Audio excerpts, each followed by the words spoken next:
Welcome to another edition of Grace Under Pressure, where my guest today is Tom Burbage. I'll tell you all about Tom in just a moment. Grace Under Pressure is that show that deals with what's often dismissed as the soft stuff, the caring, the commitment we exert for one another. And when you do it as a leader, as you will definitely discover that Tom Burbage is, you do it with the common cause of bringing people together. Tom Burbage, welcome to Grace Under Pressure. Thank you, John. It's a great pleasure to be here. Great. I want to tell everybody about you. You are a retired president of Lockheed Martin Aeronautical Systems, and you developed the F-22 Raptor, but you also led the team that developed the next generation fighter, the F-35, which is the topic of a new book you have called The F-35, The Inside Story of Lightning II. Prior to joining Lockheed, you were a naval aviator, graduate of the Naval Academy. You were a test pilot. I guess you would say you have the right stuff on steroids. Anyway, and you've been lauded in your career. And welcome, Tom. I'm all excited to hear about this story. So great. Well, now, you told me just moments ago how this book came, how your involvement in this book came about. It's a good story. So, yeah, John, well, a couple of other people started the book. They had been involved in the later stages of the program and had done a number of assessments for both the U.S. Department of Defense and the Australian Ministry of Defense. And they decided to write a book primarily based on the story as a program manager's guidebook or a technical journal. And I was one of the people that came to interview. I had already retired. And when they came to see me, I convinced them, I think, that probably there was a better book to be had out there to tell all of the human story, the human journey, as opposed to the technical journey. There had already been several books out on the technical side of it, which is another very interesting but complex side of the story. But there were a lot of really interesting backstories that I was lucky enough to be part of, having been on the program since the very beginning. So I joined their team. That's great. And that's really what the human interest is, what our audience is most interested in, because this book is a story of complexity, but you made it work. And so it's an extraordinary journey, and you have great things to tell about it. Now, I was joking with you prior, and I said that you are a former naval aviator and a test pilot. So heading up this program, the F-22, and now then the F-35, was that your revenge on the manufacturer, or the manufacturer's revenge on you? You could probably say it's a little bit of both, but really it was a generational leap over the airplanes that I had the privilege of flying in the Navy, and it was trying to pull together an incredibly complicated team of all three U.S. services and eight allied nations to do this project as a group. Right. You know, that's the dimension. That not only is there the civilian complexity of building it for a government, there are many governments involved. Am I correct? There were nine original partners, and they had a relationship with the U.S. government that was different than historical, in that they were allowed to participate in the actual development, establishing requirements, building the airplane, industrial participation. All those were part of the deal for those countries to be in the program. The thought just came into my mind that, did you ever feel that you were like Eisenhower leading the Allied Expeditionary Force, and he had to deal with Churchill, de Gaulle, and then all the other generals of different services? So there's a lot of challenges because all of them have their own military structure and their own government structure and their own congressional equivalent in the parliaments, and they're all fighting for budget. So it was a common fight, but very different locales. Well, you have a good motif in the book, and you call it about partnering, which is essential, but it was a Rubik's Cube of partnering. What does that mean, Tom? So, well, a Rubik's Cube is a little child. It's more than a child's toy. It's a toy where you can have all kinds of different combinations of colors, but eventually it sorts out into a pattern. And so that was really a pretty good analogy for what we were trying to do. We had many different interests. We had many different perspectives, many different countries, a huge industrial team, and we had to make all that come together into a pattern that actually worked. So I just picked that analogy as one that people could relate to. That's a wonderful. It makes it vivid to me, because to me, who has never mastered Rubik's cube, I watch children do it, and I just can't. I marvel. So, but I can see the different things all coming together. Now, it's interesting because this program, the F-35, and you said it is that next generation aircraft. It was almost canceled. So, how did it come back to life? Tell us the story of that, Tom. Well, I think every program that pushes technical barriers along the way is under threat of being canceled. There's always another group or another interest community that wants the program to go a different direction or wants to take the budget and do something else with it. So you're constantly in a little bit of trench warfare as you go through these big programs. But it was just first of all, it wasn't me. Let me make sure that's clear. It was a big, huge team of people, a lot of really good leaders, good, strong government program managers, good, strong industry side, and people that were willing to sort of take off their company badges and put on their JSF T-shirt, if that makes sense to you. So you're no longer trying to husband your company interests. You're now totally committed to making the JSF program what it needs to be. And when there was a lot of challenges on a lot of technologies that weren't quite mature when we started.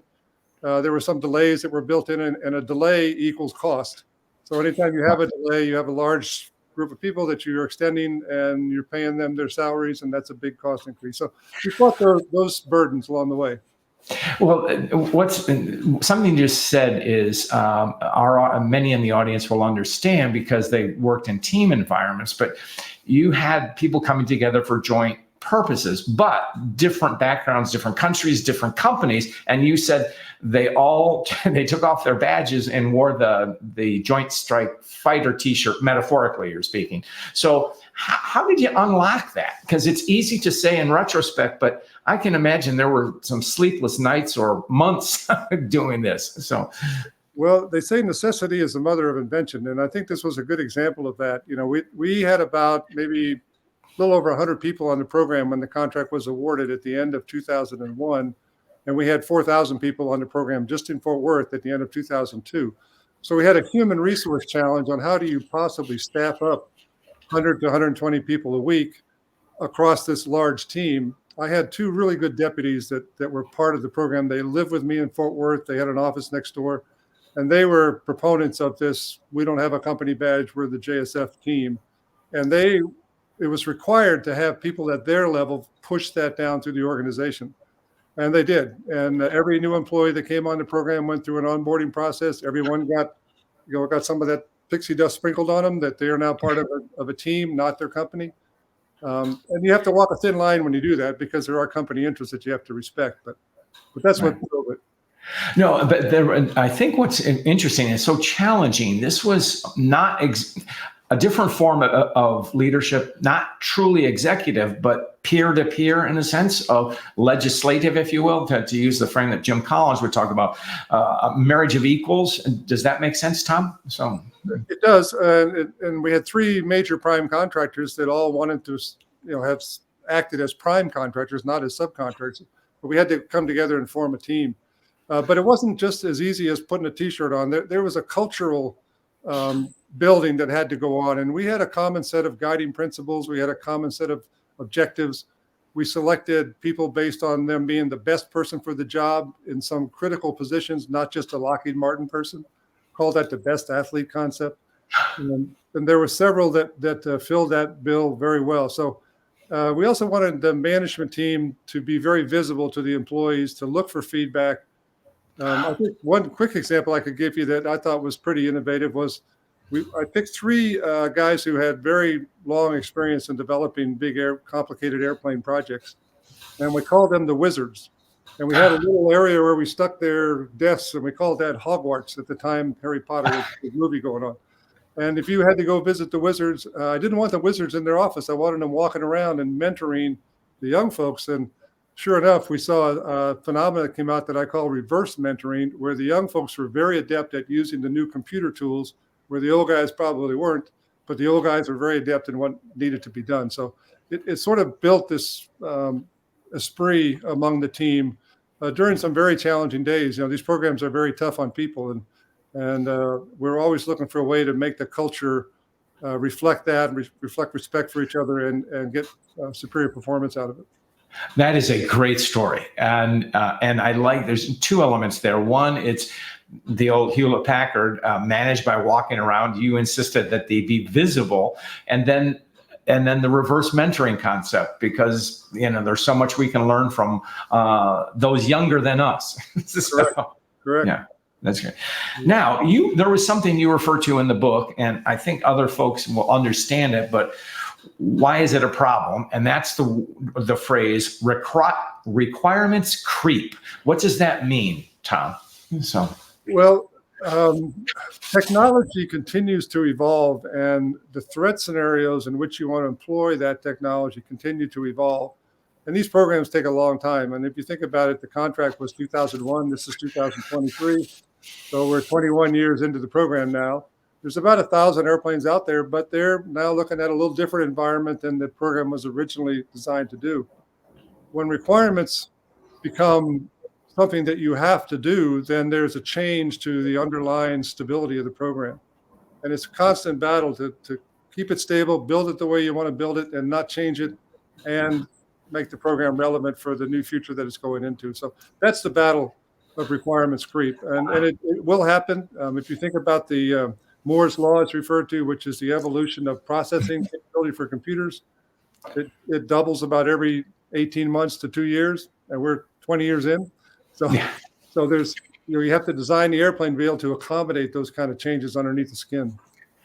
Well, now that you also, in addition to that, you talk about the challenge of design, and that was quite a challenge in itself. So the perception is that, okay, design it, then you guys go build it. But I don't think it quite happened that way. Did it, Tom? No, it didn't. And there's a couple, it's an interesting part of the journey. There's 3 versions of the airplane, and they're different in the operational environment that they have to perform in. So an Air Force airplane tends to take off along runways. A Navy airplane tends to use catapults and arresting gear, so it needs a much stronger landing gear and structural arrangement. And then the Marines like to operate ashore or on small ships, so they need the ability to land vertically. So we wanted to incorporate all 3 of those capabilities into a single family of airplanes. Is that all? And if I put the 3 airplanes in front of you, John, and I asked you to sit in the cockpit, you wouldn't know the difference. They're identical. So we wanted to be able to fly and fight together no matter where they came from. It's the best way to sort of summarize it. But integrating those differences in an airplane that's supersonic and stealthy, and in one case can land vertically, was sort of beyond the reach of physics in the early days, trying to structure those requirements. I was going to say, I've seen the aircraft, and it is, forgive me for saying this, it is not exactly sleek, but it sure looks durable. So explain that to me, Tom. Well, they say about 70% of being able to lower your radar cross-section is in the shaping of the airplane. Mm-hmm. A lot of simple things on the airplane that you might not notice if you weren't aware of how that's done. All of the edges are aligned, and that's to minimize the return that comes back to a radar when it's trying to look at you. And then there's some parts on the airplane where you have to take special care of, for instance, where the vertical tail and the horizontal tail come together, there's a reflector there, so you have to take care of those kind of things. And of course, you need to hide the engine. One second, it's just disappeared from me. Yeah. But and all of those things, I mean, it has to be, long runways, catapult off a carrier, and then, oh, by the way, land vertically, or that's extraordinary. So, but at the same time, there's one more thing. Flying supersonic. So was that a challenge, making it go faster? Supersonic flight is obviously, again, very much dependent on the shaping of the airplane. It was one of the differences between the 2 competitors, where one was more stubby, more difficult, perhaps from a supersonic standpoint, or more design compromises, and one like the F-35 that was more slender, so to speak. But the supersonic flight, combining supersonic flight and stealth, is a real challenge. Great. So, getting back into the leadership equation here, with the complexity of it in different countries, what did you look for? You did mention the program managers that I took away from. When someone signed on for the program or you were considering them, what were you looking for in a leadership position? Did you have a profile of that, Tom? There's a lot of different leadership styles, and you have to be sensitive to it. And there's times when you have to be demanding. There's a lot of times on a program like this where people put in extraordinarily long hours and long work weeks, particularly when there's a major problem they're trying to overcome with a fairly short timeline. And so you have to be sensitive to the stress factor, which is one of the reasons we tried to keep it fun, where we could keep it fun, but disciplined and focused on what we needed to do the other times. And I'll give you one example. If there was a challenging engineering problem that had surfaced, our chief engineers had an office to the side of their offices where they would, they called it the woodshed. So if you needed to go to the woodshed, it became a little bit of a joke, but it was also, a way to kind of lessen the stress on some of the folks that were there. Oh, that's a good story. So sure. Now, you talked previously about in the Fort Worth office, I think it was, where you wanted the managers, or excuse me, the lead team folks visible to the team and managing by walking around. That's here in the U.S. How did that extend? How did you keep in touch with the partners outside of the U.S.? What techniques, or what can you share with us on that, Tom? We had weekly conference calls similar to the one we're doing right now, where we had everybody on the phone. We also had we called it follow the sun engineering, which was time zones where people would be closing work at the end of one time zone and opening it up on another one, for instance, between Fort Worth and the UK, or the UK and Australia. And we basically had teams that we built around that phenomenon, allowed us to do complicated engineering on a 24/7 cycle, whereas were you doing that just in the United States, you'd be paying overtime and have multiple shifts and things like that. So we were able to leverage that a bit. But we also took our guiding principles and we took our common objectives and we put them in every conference room that was on the program. So if you walked into one in Fort Worth or El Segundo, California, or Salisbury in the UK, or even in Australia, you'd see the same set of guiding principles, same set of common objectives, to keep everybody on the same page, because there is a tendency, human nature, to stray off and go into what you think your own priorities are. Tom, did you find yourself visiting the offsite? I'll call them offsites in the UK and Australia. So we had. The answer is yes. We had about 2004, 5 years into the program, we had a weight issue on the airplane that was going to land vertically, and we had to go through some redesign. And at that point, we changed our management structure, where I was focused outside and a second person was focused on the day-to-day requirements of managing the contract. So my job was to go to the different countries, maintain the program, keep the program sold, so to speak, in the different parliaments and in our U.S. Congress. And that was more than a full-time job once the program got that big. But yes, I did spend a lot of time on an airplane and in international partners. Okay. I am familiar with U.S. contractors testifying or reporting to Congress, however it is. Is there any difference reporting to Australian Parliament or the UK Parliament? It's different, but really it's not. There's the different parties have different priorities and perspectives, and you have to understand those. We found ourselves sort of trying to adapt culturally. When you go into an Australia Parliament, you don't act exactly the same as when you walk into the U.S. Congress, because they don't act exactly the same. But the fundamental reason you're there is the same. Okay. There's a lot of good example in the Netherlands. They probably had 10 different governments in the first 15 years of the program. And every time there's a government change like that, they tend to be coalition governments, and there's a whole re-education process that has to happen. Oh, all right. Certainly. Now, a theme throughout this entire book, and there are oceans of literature on this, and that's the topic of innovation. Everyone certainly in design world or be it technology, the arts, whatever, we want to be considered as innovators. And so I can imagine in this program, you had thousands of innovators.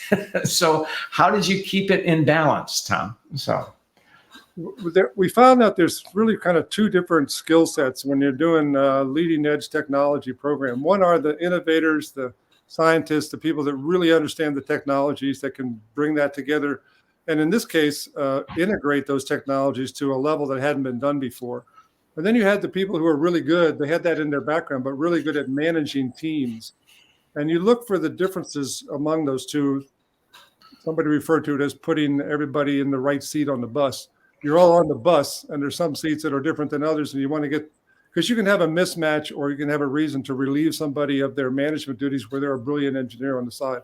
So you want to be able to gauge that and make those adjustments as you go. You also can't leave somebody who's not a good manager of people in that position very long, or you start having morale issues and performance issues that way. So right. Did you find yourself having to swap out managers for poor leadership? Did that occur very often? So, not very often, but it did occur, and I counted on my deputies and the people that understood their own company cultures, to deal with that. So, okay. Now, I'm going to put you on the spot here, so you can deny this, but we know about the boss's favorite son-in-law who is not competent but has his job. Did you encounter that kind of syndrome with governments at all? And you had to have an executive from a certain country. Did that ever occur, Tom? Not really. On the industry side, it was we really have 3 prime contractors, and then we had another tier of probably 20 major subcontractors, and we worked them all as an industry team with a set of objectives to get the airplane out the door.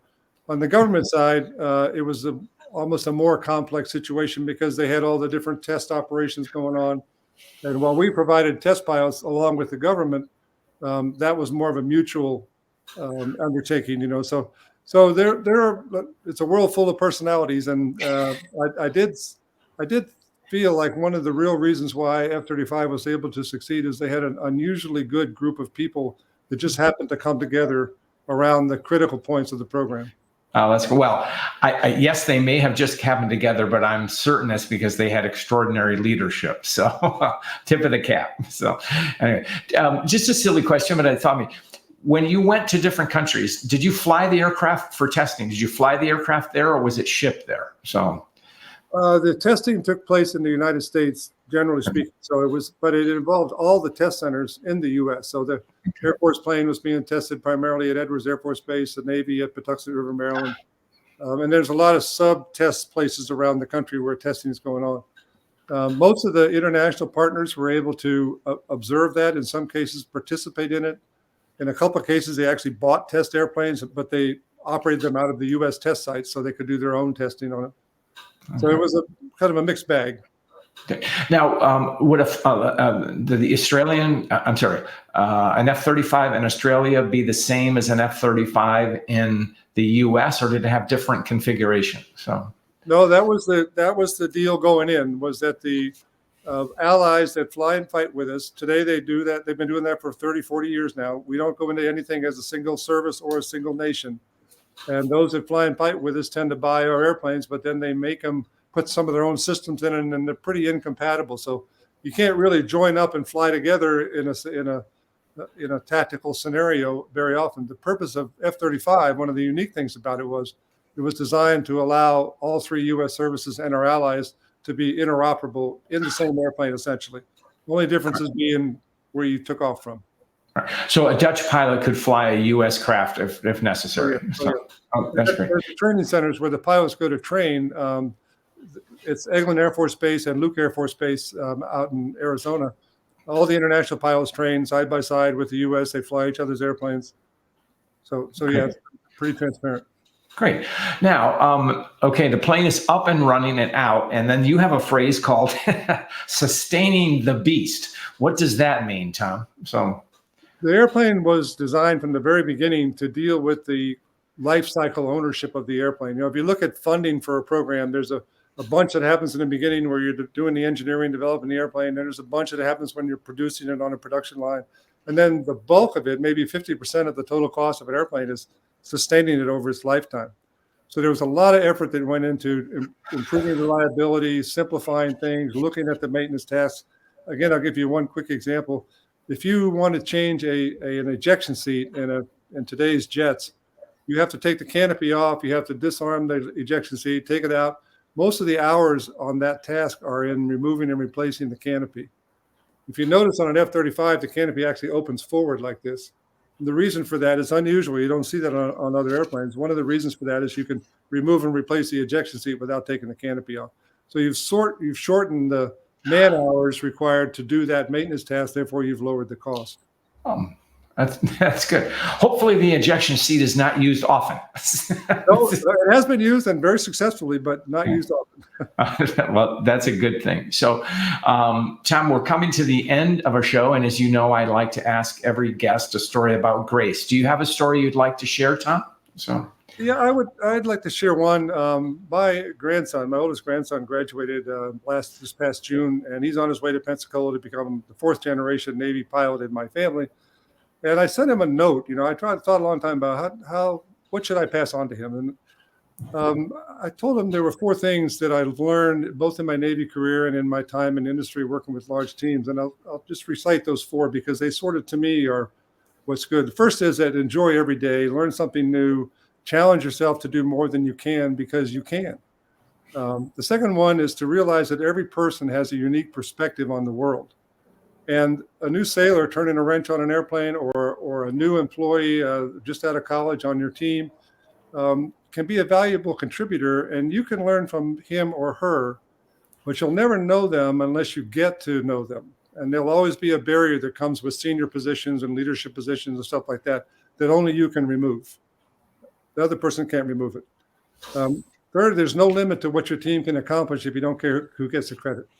Give the credit where it's deserved. Don't be the smartest person in the room. It's very important, I think. And fourth is that there's a big difference between management and leadership.